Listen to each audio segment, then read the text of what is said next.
Hey y'all, hey, it's another episode of Bonafide Her podcast featuring the one and only Taylor-Todd Williams. Ooh, ooh, I feel so welcome. Yes, girl. I gotta make my interest for all my guests. Let them know. Hey, girl. Hey. I love it. I love the energy. How you doing today? I'm good. How are you? I'm so excited to see you in the flesh. We blessed to be alive. We blessed. We blessed. We've always, I don't even know how long this has been now, but I know when I first got to Wilmington, you were at UNCW helping, and like you're still in it, and you're doing big things. So I'm excited. I'm honored to be on the podcast. Honestly. Girl, I had to get you on the podcast now. Come on, come In through. the summer, we talked about this in the summer, and Hey, then things got rolling. But this is the perfect time. hey, timing be perfect accordingly. So As divine timing always. let's get this started. So, Miss Taylor-Todd Williams, can you let us know how you got to where you are in your journey, like your sports journey? Yeah, it's gonna be a long story. All right, so I hope we got some time. Girl, Um, the floor is yours. okay. So I mean, I played basketball all my life. I think like as you're young and your parents are trying to figure out what you're gonna do with your life. Basketball was just that for me. And I ended up playing at Jacksonville High School. So I grew up in Jacksonville. I played at Jacksonville High School. I ended up being recruited by Cape Fear like my senior year because I was very unsure if I wanted to play at the next level. Like I was like, I just know it's going to be a time commitment. It's going to be like a job. So um, I was kind of deciding like, do I want to be a regular student? Or do I want to like really dedicate, my time into this? So then I kind of decided like junior, senior year, like I wanted to take it more seriously and take it to the next level and like have my school get paid for. But by that time, like I'm kind of considered a late bloomer because universities like Division I, Division II already have their roster made. So it was kind of perfect that Cape Fear came to see me and offered me. And I think at first I was like hesitant because of the stereotype of like junior college and you know also at that time I was watching Last Chance U. So I was like, this behavior and grades, but I think that was just like the negative stereotype. Anyways, ended up accepting the offer, coming to Cape Fear, probably like the best 2 years of my life. And yeah, they ended up asking me a few years later to come back and coach, and really, I'm full circle. I'm back. So Girl, because, there's always been those stereotypes of like the junior college, like, oh, like, why are you going at the lowest levels? Like, yeah, when you get recruited, whether it's somebody that's in a different level, if somebody wants is taking an interest in you, I mean, yeah, and I think also now that I'm a coach, that it means a lot. It does. I don't know. It means a lot more, but I do think like in the time when you're in high school, and also I mean I think that's in high school way too, because I mean social media was a thing when I was in high school, but also like it's just magic college. And, I think they see these things, they see Duke in South Carolina, and that's all they're looking at because a lot of those junior colleges or Division II, Division III don't get that kind of limelight. So they forget that it's there. They forget the opportunities are there. But like I'm saying, if you have the opportunity to play at the next level, like it's you know just take it. In all, like I would be open minded to all the opportunities.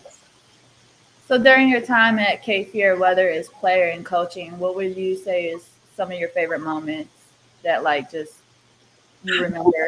I'll say as a player, like I think that those junior college. I mean, a lot of people know this, but it's really not cliche. Like those junior college connections, like last a lifetime. Like I still talk to my teammates. Obviously we're at different schools, and like life is, moved on. With some got families and kids, and some are playing overseas. So like, but ultimately those are going to be the ones that I invite to my wedding. Some that are going to be my bridesmaids. Like like the lifetime connections are definitely there. So I think in general, just like building that relationship. While I was a player at Cape Fear, also been figuring out myself. I do think I grew a lot. And just like kind of like when you're in high school, you're so influenced by, you guys were young minded. So you're so influenced by the way everybody thinks and acts. And what they want is also what you want all of a sudden. But I think when you go to college and you're kind of surrounded by new people and you're off to it by yourself, like you learn a lot about yourself. So I think that's something that I enjoyed as a player at Cape Fear. I think it's just a big family environment and the staff too, just the coach too. Everybody's just kind of fun.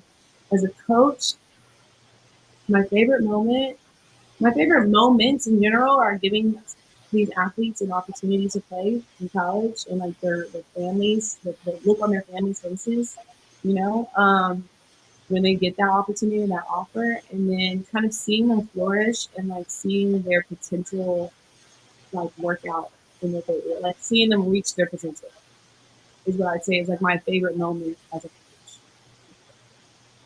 How important when it comes to women's sports, how important is representation? I think it's really important. I think I would honestly, it's weird because I at first I did not think I was gonna do it. I did not think this was something I was going to get into. Um, Oh, we have something. Oh. my bad. Okay, you back now. It froze for a minute and then you back. Okay. Um, I think like I didn't think I would be a coach honestly, just because I'm a very reclusive introverted person and I would rather be behind the scenes. But stepping into that, I think, coaches like Don Staley is definitely inspiration and passion. And I think when I got into it, I was like, wait, like who looks like me? Who is as young as I'm doing this? Who can I like look up to?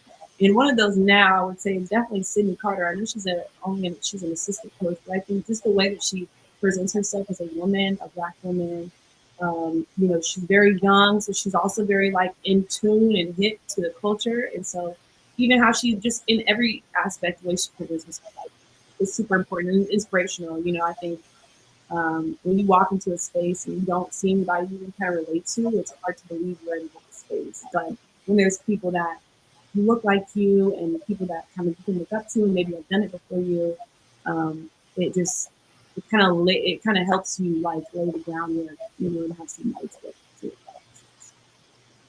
For sure, and you hit the nail because with that question, because I usually ask this question to a lot of my guests, and sometimes I have to break it down. But I always ask my guests this question because for me, representation does matter. You want someone to look like you, or someone to see not so like you want to see.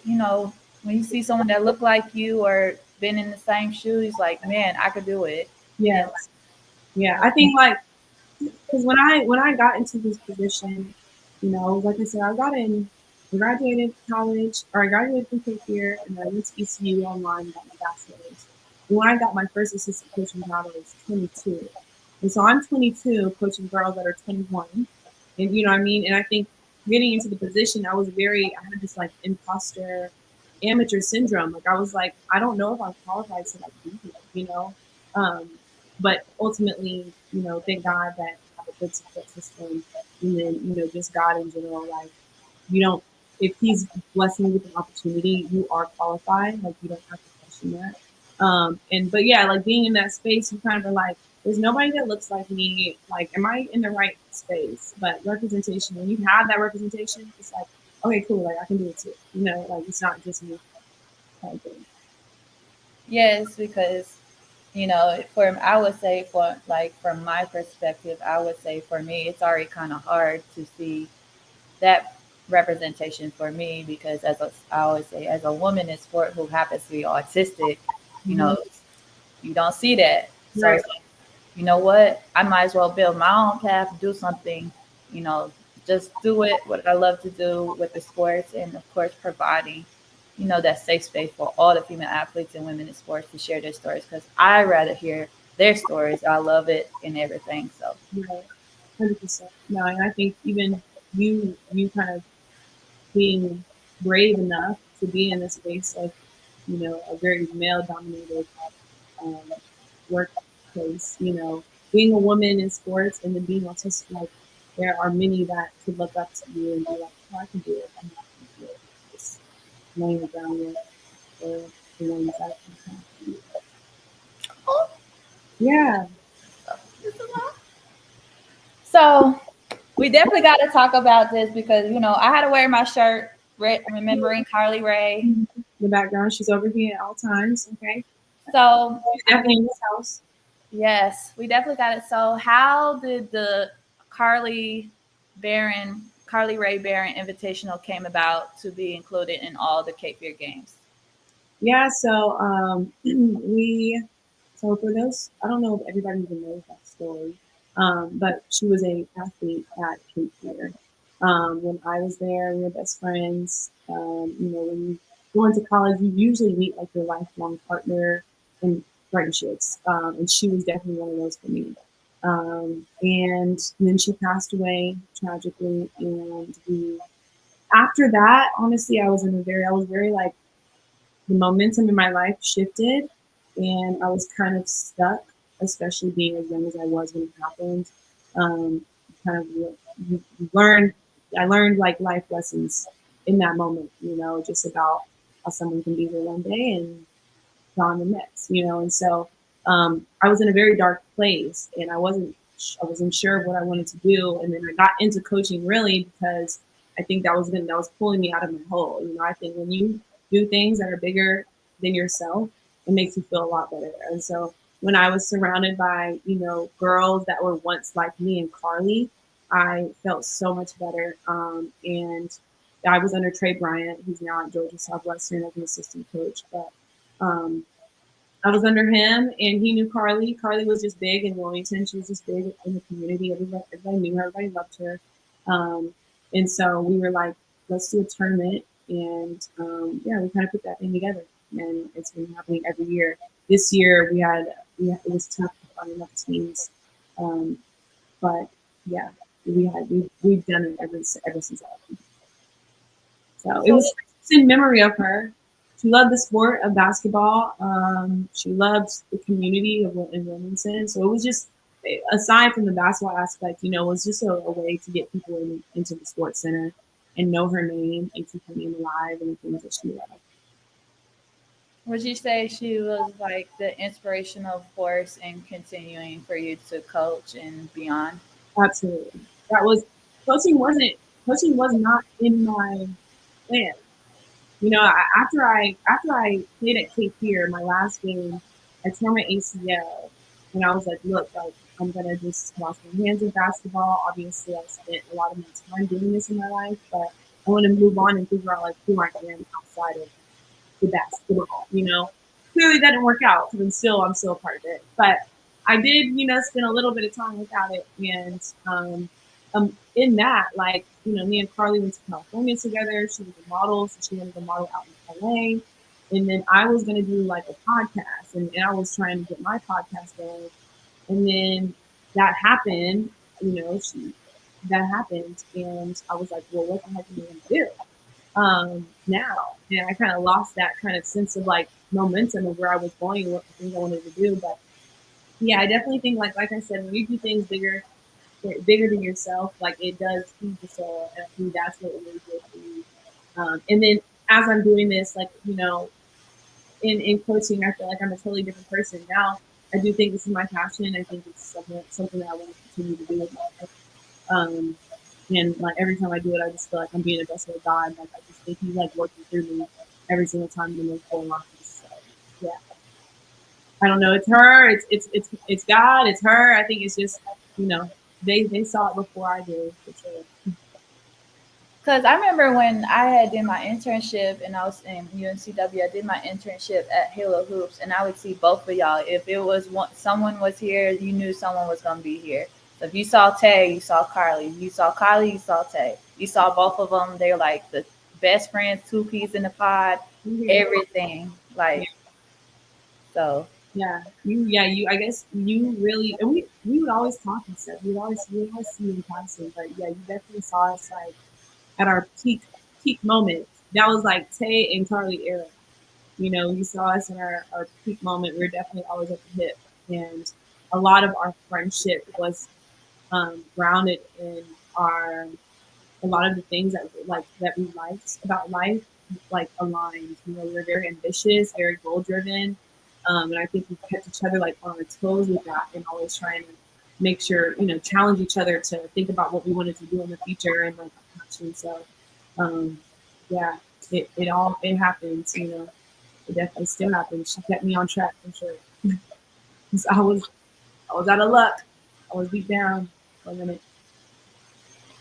But yeah, I just feel for some reason I just feel her spirit right now, like in this space right now. I just feel her spirit here and just like, you know, for you, what is something that you hope that people when people ask about you or wonder who Carly is, what is something that you hope people remember about her? Ooh, Carly, Carly was very. First of all, she's beautiful. I think on the outside, she was beautiful, beautiful smile. You could hear her laugh. Her laugh was so distinct. Like I could hear it. Like it was a crowd of people. Like if she laughed, it was her. So I think I would hope everybody could see, like if they pictured her, they would see her smile, and if they never met her in person, um, and nobody ever met her, if I'm introducing her to somebody who feel like just let them know like she was probably the most non-judgmental, accepting person. It didn't matter what you looked like, it didn't matter what your background was. Like she genuinely like loved everybody and good for everybody. And she was so full of life. She was so full of life. I would describe her as the sun, and I was the moon. Like we're definitely very aligned in like our life goals, but like I'm very kind of like like introverted to myself, and she was very like bright and like happy and just like a good soul, just a good spirit.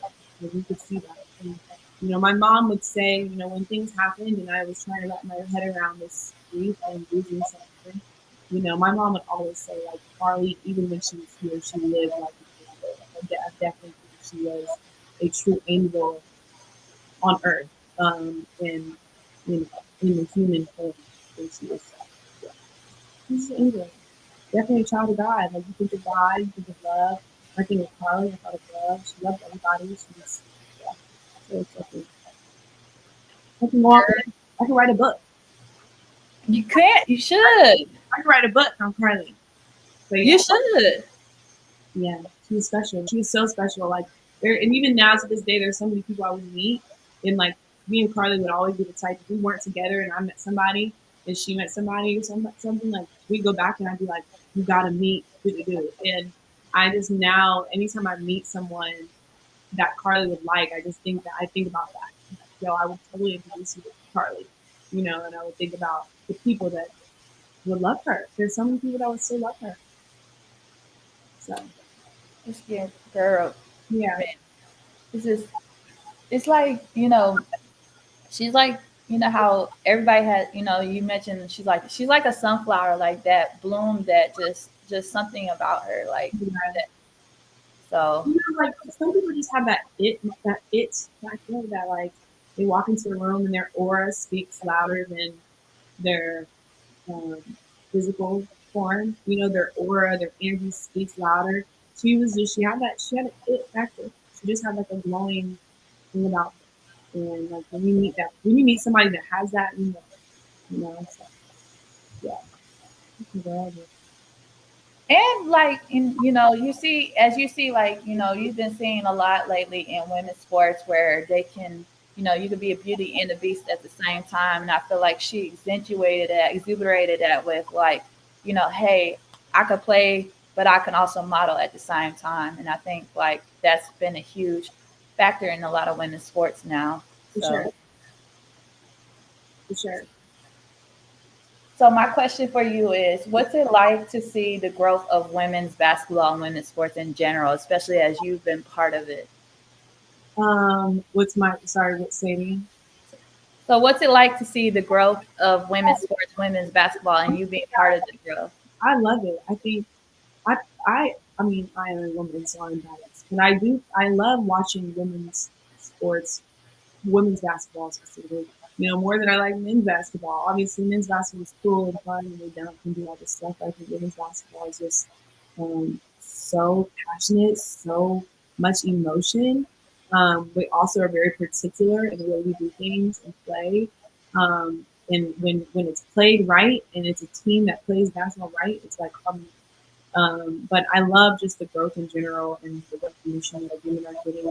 I love that, like you've already mentioned, women can be fashion. They can be women off the court. They can be into fashion and nails and hair and all that stuff, and it still be translated on the court, except in a beast style. You know what I mean, like a beastly way. So, um, yeah, I love it, and I think it's just better for the future, for our future kids and the young ladies that are going to be coming up into sports as well. So yeah, I love it. Even some, now there's women that are a part of NBA staff, when NBA coaching staff. So I think it's great. Who are like your goats when it came to basketball? Ooh, I honestly growing up, my number was number 3, so I love Candace Parker. That's who I looked up to when she played in college, and then just for the Sparks. I'm originally from Los Angeles, so every time I was in LA, I had to go see a Sparks game to see her. And then I want to say in high school, like junior year, in senior year, I fell in love with Elena Deladon. I loved her game. I think her and Candace. I don't know. I kind of saw my game and a little bit of them. Very, very athletic and built and tall, but also could do everything. Was very versatile and did a lot of like the little things right. So I would definitely say those two are like my favorite. I'm not going to say any cliche names.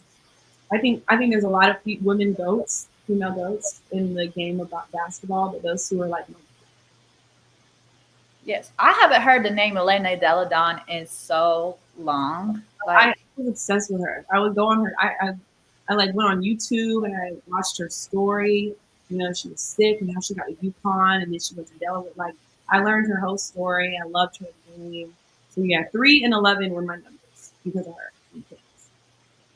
cause I remember a long time ago. I remember, like I said, we were in the internship for Halo Hoop, and I remember you're like, I love Candace Parker. I was thinking when I asked, I was like, I wonder if she's gonna say Candace Parker, because I was like, I remember she mentioned how she loved Candace Parker. I was like, I wonder if Candace Parker was still like Tay-Todd's goat. So Yeah, she's still my goat. I love her. And like when I was younger, it would be like everybody called me Little Candace. So yeah, still I don't switch up. so when you first heard her, like the announcement of her retiring, what was your like first thought? Like, did you like what did you first thought? Obviously, I think it's like heartbreaking because that's the player that you looked up to and watched all your life. But I also am very like I've always been a very there's more to life than basketball. I understand like things come to an end, and I think sometimes you do things for so long that it's not the same. Like if she were to continue to be playing today, it might not be the same Candace that I fell in love with. So sometimes I do think we have to come to terms with leaving something in a good place and moving on with life. And I know she has kids, she has 2 kids, I think now. But yeah, so I think it was like heartbreaking, but also like I think like I understood why she played that. So yeah.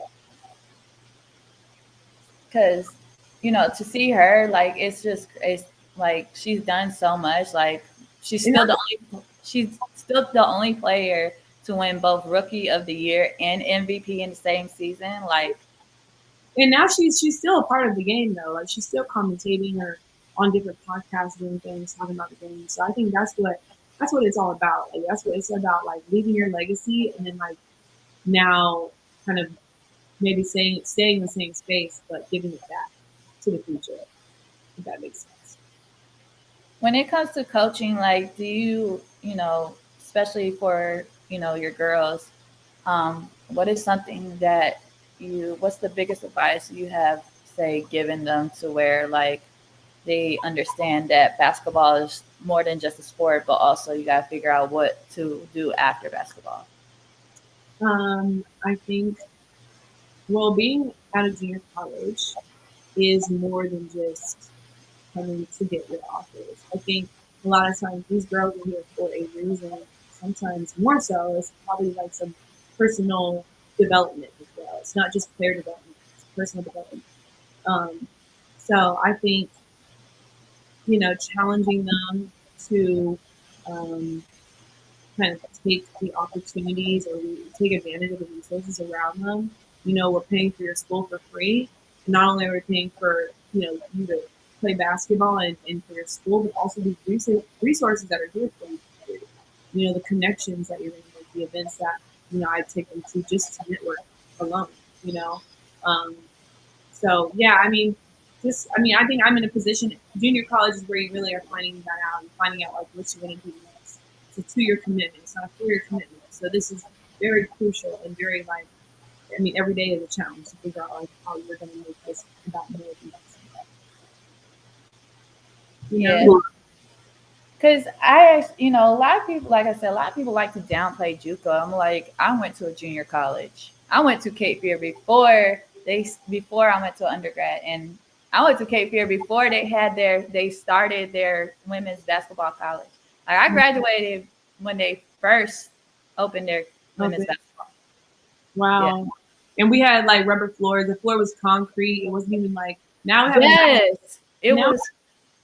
Yeah, I was a recruit, and the floors were concrete and rubber, and it was not giving. But then they got it renovated, and it's now I'm sitting here coaching in it, and it's one of the most beautiful gyms. It's great, like I said, great program, great people around you. Like it's not giving, it doesn't give JUCO, it doesn't give JUCO. Yeah, because girl, I was like, I wonder if somebody remembers how the floor was, because it wasn't the wood; it was like concrete. You had to just It was bad. every It was bad. I remember going on my visit, and that was those, the floors looked like that. And I wasn't picky. Like I said, it was an offer. And the people was what made it. But Coach Drake had told me like we're gonna get the gym renovated, all this, all these things. Show me pictures, and look at me now, pushing it. So the dreams came true. But yeah, you got to start somewhere. and I noticed how big in your faith in some ways. Like you're very, I would describe you as a spiritual person, especially how like I said, like you and Carly, y'all connected in so many ways. Like, what are some how from your perspective, how do you balance, say, your everyday life with, from coaching to, like, say, your faith? How do you balance all that? Um, I don't think it's really like it's not like a way thing. I don't even think it's a balance. It's in what I do. I think like if I can even think about, first of all, I believe in God's plans for me, and I surrender all of the things that I can control to Him, and lay all my burdens on Him. And especially when what happened to Carly happened, of course my faith was tested and questioned a lot, and what was going on. And I reflect on a lot of things, and you know, we had that. I mean, God had that talk for sure, but ultimately, I have to trust in Him because I do feel like if you stand for nothing, you will fall for anything. So, and I'm very deeply rooted in love and deeply rooted in His word. And so, like I said, when I coached, when I got into this, I did not think I was going to do this. I think this was more so like an opportunity that was given to pull me out of where I was. I wasn't like, and when I got into it, I think like I just realized, I think even coaching, the way that I talk, the way that I move, the way that I handle 13 girls, I'm responsible for 13 girls, and their future is in my hands. You know what I mean? Like academically, athletically, and helping them grow. I'm seeing them more than they see their parents. So I just think about God putting me in that place, and just I can't help but to think that I'm just being a vessel. I feel like a lot of like He's working through me. So it's not even necessarily like I'm balancing. Like I feel like every day and what I'm doing, it's God working through me. I feel like it's the pure intentions, the love that I give, the hope that I give, surrendering. Some of the things that I want to do for these girls, like is all for Him. It's sort of helping Him. So yeah, even when times get hard, because it gets hard. Yes, because ooh, let me hold up. Let me get my fan because that feels so true. You get hard, and yeah, you can't even balance it, baby. Like he's working through me, and He's here all the time. Because one thing for sure, and I always say this, God can turn a trial tribulation into a testimony. So, Oh my like, gosh, that's a word. That's a word because I mean, last year was my first year as head coach, and it was tough. It was tough. It's different being an assistant coach than a head coach. And so last year I went through a lot of ups and downs. And even through that, even in times where I'm like, you know what? I want to just throw the towel in.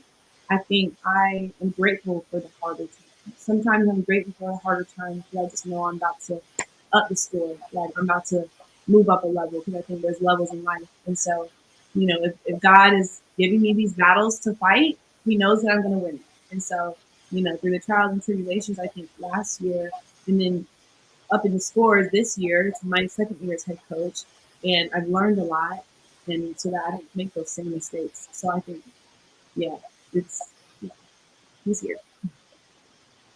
girl, when I tell you have some amazing content, like travel content, especially I love seeing, like, say you be going to, like, so like you're different. Like the last one I saw, you went to the NC State Ole Miss game. I just love how you support your sister, like, and like just seeing where you go. I'm like, dang, I feel like I'm living vicariously through her just watching this play. That's crazy. I feel like I live under a rock, but yeah, I do.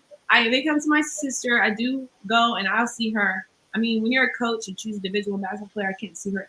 I can't see every game, but that's funny that you say that because I feel like I don't be going. I feel like I be in my crib all the time.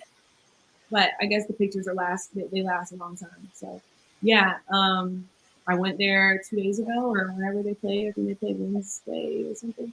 But yeah, I went and I was so happy to see her. That's like my twin. That's my baby girl. Very proud of her. We fell short. We fell a little short, but it is what it is. So what was that like to see, she went from UNC, and I remember she went to UNC first and then she transferred to Ole Miss. What was that like to see her, you know, when going from UNC to, Coach Yo's Ole Miss, and just see her going at the highest level, going to the national, like in the national tournament. Um, well, I think Kennedy had UNC was like her dream school. That's always where she would wanted to go. And so when it came down to the decision of transferring, I think I was proud because I know that it takes a lot of courage to make a change. And any change you're going to do in life, especially if it's a big one where you're getting a new job and you're leaving your hometown or whatever it is, like it's brave and it takes a lot of courage. So I was excited for the growth that she was about to do. And then, just um, finding herself, her identity more in her game. When you're a lot of people think it's easy to transfer. It's not easy to transfer, especially you're going to a whole other state. You're going so you gotta adjust to a whole other state. You gotta adjust to being away from your family, to drive and see you every day. You gotta adjust to a new coach and new players. Like it's a new system. Like it's a lot of change and adjustment that has to be made. So I think I was excited to see how she was going to um, kind of transform who she was and like grow more into herself. So yeah, I was excited. I was happy for her. Yes, because girl, like I be like all them travel places you be going to, like her. I'm like, Yeah, man. she went to Portland. I think that was at UNC though. But she went to Portland. That was probably my favorite place that I've gone. You got the wrong person up here though. My mother is like she's going to the Bahamas. She just went to Paris. I mean, she's wherever my sister is. So I haven't gotten in as many trips as her. I'm really living through her, but yeah, I try to go as many places as I could. Hey, you gotta take all the pictures you gotta get, because you never know when that next day goes, and sometimes those last memories. So Yeah, for sure, and supporting her. That's what it's all about, and for her to know like we're there, I think is the biggest thing. So what is what is something about you that you hope to leave a legacy where people remember, like, hey, this was Coach Taylor Todd Williams as an amazing person? Like, what is something that you hope to leave a legacy about you? as a coach, I think The way that I put it, I think I thought about this. I think about this a lot. Like as a coach, I see potential in someone, and I just could see how great you could be. And a lot of times, I just want to be like a mirror, and like you look at this mirror and see what I see, you know. And so, but sometimes with the potential that you have, you cannot act upon it. There's something, and never turn into that potential. And so, me as a coach, I like to try to like to just pull those gifts out of you, and show you and really just give it back to you. And so, I think in leaving my legacy, I hope I'm just known for being a part of someone's journey and seeing who they are and with all the great things that happens. And being kind and neutral and more motivational and inspiring. Yeah, that's it. Mm-hmm. Girl, What aspire to inspire. inspire? That's all. Like I'm not, I don't. I think ultimately you just always remember how people made you feel, and I just hope that I would make someone feel um, loved and special and you know important and valued. So yeah. But as a coach, sometimes a lot of players ain't gonna say that because as a coach, I'm on you. I mean, I'm not. It's not always sweet and roses and and flowers. It's not all that. But at the end of the day, you'll know that when you move on from this program, hopefully you remember how much I, you know, cared and valued you. And I think when players come through my program, my biggest thing is wanting to inspire or empower them. I want you guys to know what you bring to the table. That way, when you go to the 4 year, you're valued and important there. So, yeah. Girl, Nipsey Hussle did say the best currency you could give to someone is inspiration. So, That's it. That's it. and Kobe Bryant did say, inspiration is the best gift you could give to someone as it gives others hope to continue to do what they love to do. So, 100%. Like, I think, yeah. And there's some girls that I think, I never know what girls I'm coaching that want to be a coach one day, too. And so hopefully, there's just, like, I give them these little, food for thought and, these little nuggets of inspiration. And that's all I try to do. In the ooh, humble way possible. You I had know, to, how you do it? That was like, clock, yeah. clock it. I'm gonna let other people do it because I can't say it right. I'm gonna like Clock clock it. it. So, Yeah. so I'm gonna like, yeah, it's like that little. It almost look. I ain't gonna lie. When people do Yeah. this, almost look like the Salt Bay. Mm-hmm. I miss that gift. I just remember seeing it on my TL everywhere. Now I see this. Now I see this all the time. Girl, if you had to describe your journey so far, what would it be and why? Ooh, start my journey. Um, dang.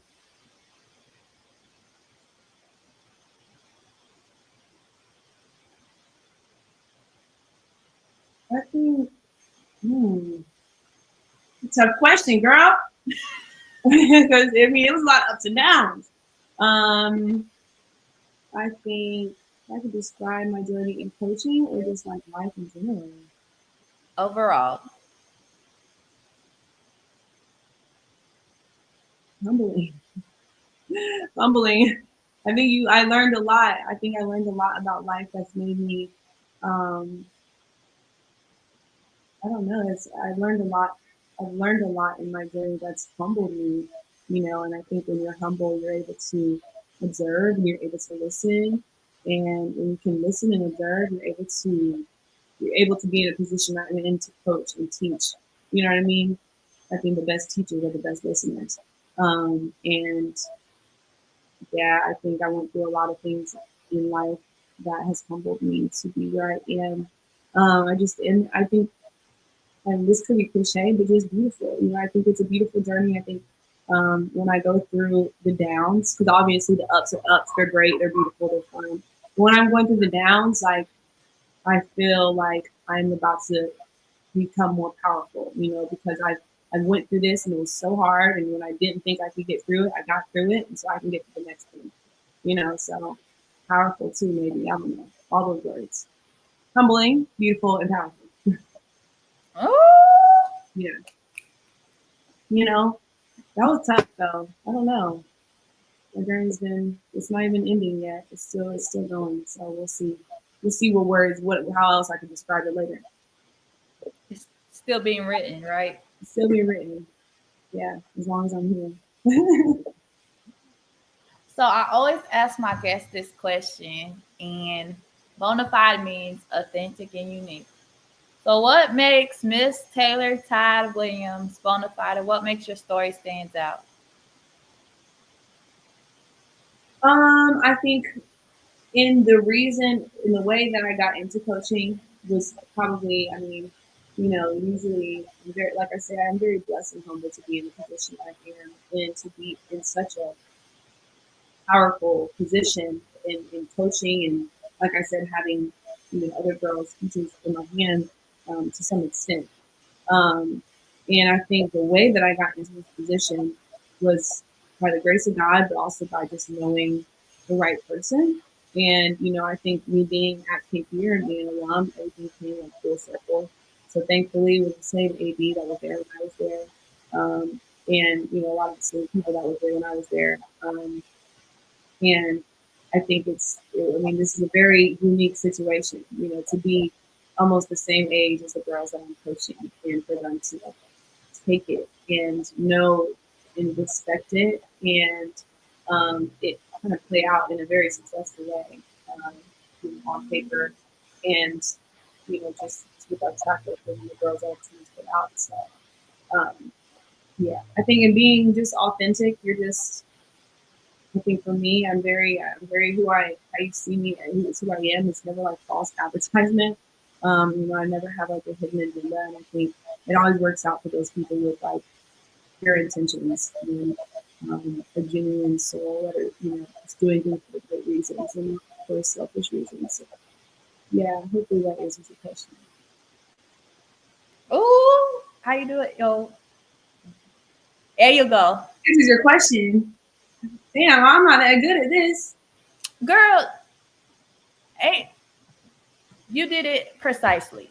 Okay, yeah, then yeah, bona fide. That's what I would say in my authentic way. Um, you know, being genuine and having no hidden agenda. You know what I'm saying? Just doing things with pure intentions. I really, like I said, I do think God is just working through me in what I do. So yeah, Woo! Let the church say amen. Amen. I've heard that. So, can you let the folks know how and where they could follow you and support you, as well as any upcoming events happening for you, ma'am? Of course, well, all the games are played in Wilmington, North Carolina. All right, go to the schedule. Take your women's basketball, 8-0 right now. All right, my girls are killing it. Can follow me personally at Tay Todd. That's my personal Instagram, or Coach Tay Todd.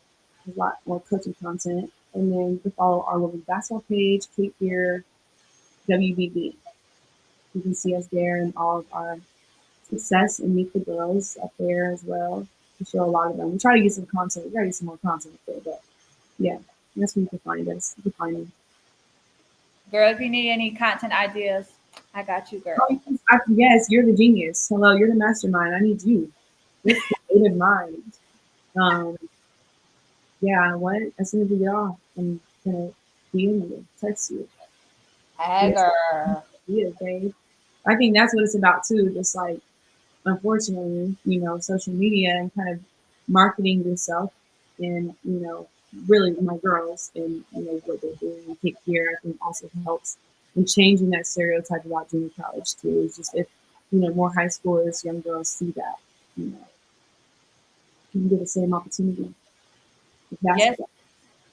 But yes. some people, what I'm saying? Some people want to play and, they thought they was too good to play at JUCO and now they are not playing at all. So, you can never act like you're too good. Mm, hey, Ooh, clock it. Thank you guys for tuning in to episode 94. Like, you're really killing it. I've been watching, and you have so many great people up here. I am honestly so honored to be 94, 95. 94. Wow, 6 more and you're at 100. Stop it. Stop it. I'm serious. And doing a podcast is not easy. I have a podcast, and hello, I don't have 94. Okay, I'm not like 4 or 5. And so your consistency is inspiring to me as a podcaster, kind of like an aspiring podcaster. So like, you're doing it, you're doing good things, and yeah, thank you for having me. This is special. But be sure to tune in, stay tuned, of course, and y'all can check out the live replay of episode 94 of Bonafide, her podcast after this. Big shout out to Miss Taylor-Todd Williams for joining here and sharing your story. You guys are so appreciated.